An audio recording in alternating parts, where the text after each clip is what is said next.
Good morning. It's March 9th today. I'm off to work. Was to give you an update on what's happening in terms of the coronavirus here in Qatar, COVID-19. It seems that the government has been quite busy yesterday. They have reported the first 3 cases of expat residents having COVID. The past few days, they've been reporting that those who have COVID are from those passengers who were evacuated in Iran. But yesterday's news was quite different. Basically, what it said on the MOPH website was that 3 residents have contacted the virus and their families have been quarantined along with those who have been infected, of course.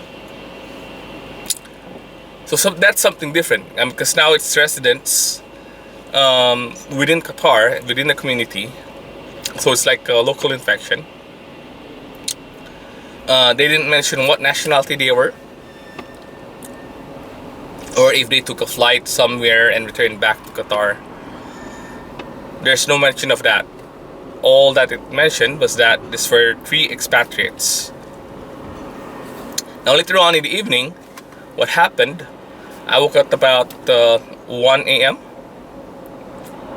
and saw on my Facebook feed that they have now banned people coming in from 14 different countries. That includes the Philippines. I know that it's going to be China, Korea, where you have the most infection for now. Others would be Thailand, Pakistan, Iran, Egypt. Actually, the choices of these 14 countries,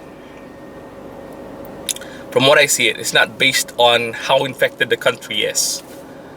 There might be some countries which were included because of this, like Korea, China, Iran.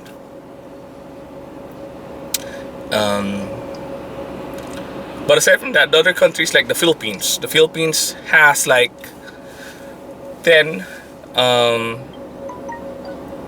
infected people with coronavirus officially, right? So that's only 10, but the Philippines has been banned. People coming from the Philippines have been banned from coming in Qatar. So for countries like the Philippines, Nepal, Pakistan, India, you have a lot of people coming in Qatar. So I think they actually want to avoid that scenario of having too many people coming from different countries coming in. Because if you actually think of it, why not ban the European countries, right? Like Italy. People coming from Italy or from other parts of Europe where they have a lot of infected people. Why not ban them? It's a way for them to control stuff, to control the infection. I'm not just too sure, I'm not too positive that it's going to be a winning case for anybody. I mean, not just Qatar itself. Back to those 3 people. Now, those 3 people, expatriates, who are now infected, although they've been quarantined along with their families, it's quite scary to think where they've been, who have they met up with, especially if these are families, right? Because if you're a family coming back from Qatar, that means you have children. Most probably you have children. Now if you have children, they go to school with the 14-day incubation of the virus itself. So those children might have had it. And since they went to school, they might have infected other children as well. So that is what's scary about it. It can spread easily, and unknowingly, because of the 14-day incubation. I am hoping that we won't have any news in the next coming days, because these are going to be pivotal for Qatar. I am hoping that there won't be any news about other people in the local community having been infected with the virus itself. Because once that starts, then that means it's already here. They started with banning flights from other countries. So the next logical step that I think Qatar would need to do is to stop the schools. Although it's something I don't really like, because Chanel's going to get affected, especially that it's her senior year. This is what countries like Japan, some parts of the Philippines, Italy has done. It's not going to be against Qatar if they actually want to implement that. It's just safeguarding the people. Should people panic? Should people wear masks? Again, a lot of people are saying, a lot of scientists, a lot of doctors, a lot of experts are saying masks are really that's useful. Unless you're someone from the medical field who's also working closely with the infected people, then it doesn't really make sense for you to wear a mask just because you think that's going to stop or prevent the spread of the virus itself. I mean, if you're coughing, yes. If you feel sick, if you need to go out, you should wear a mask. But aside from that, then there's no point in wearing a mask. I'm hoping that Qatar is going to place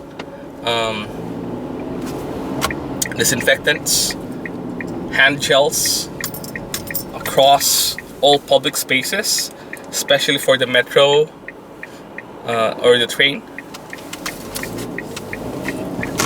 For me, there's no need to actually panic. What's happening here now in Qatar, it's a normal sequence of events that other countries have experienced. Travel ban. I know it's going to affect a lot of the plans that we've had for the summer, especially for people coming in who are stuck in their own countries and cannot come back to Qatar. Keep safe. Do all necessary precautions and measures. Wash your hands. Keep yourself healthy. Try to get enough sleep. The only thing that we can do is take some measures to try and prevent it from spreading, and that's it. If you're coughing, stay indoors, stay at home, as what MOPH has advised. Keep on looking at the website of MOPH, the Ministry of Public Health, as they have the latest news. They even have a dedicated website for it, for the coronavirus, and that's it. Try to be healthy as much as you can. Keep on doing your usual stuff, the normal work routine that you have. No need to panic, no need to buy masks, but aside from that, I think that's it. We just have to work each day as it is and see how everything develops. Don't be scared, don't be afraid, and don't panic. Okay? Thank you. Just a quick update, guys, regarding the situation here in Qatar. It's 3:29 p.m. and we've gotten messages from the government and from Chanel's school as well that they're going to close indefinitely starting tomorrow. As what I've said in the morning, this is what we've expected. Well, this is what I've expected. As for the teachers and the staff of the school, what I've heard from my wife is that They still have to go to work tomorrow, probably to work things out and then see how and plan out what's going to happen next and what they're going to do. But that's it. Let's see what happens this afternoon. And let's visit MOPH, the Ministry of Public Health, so we can get more informed of what's happening in Qatar at the moment.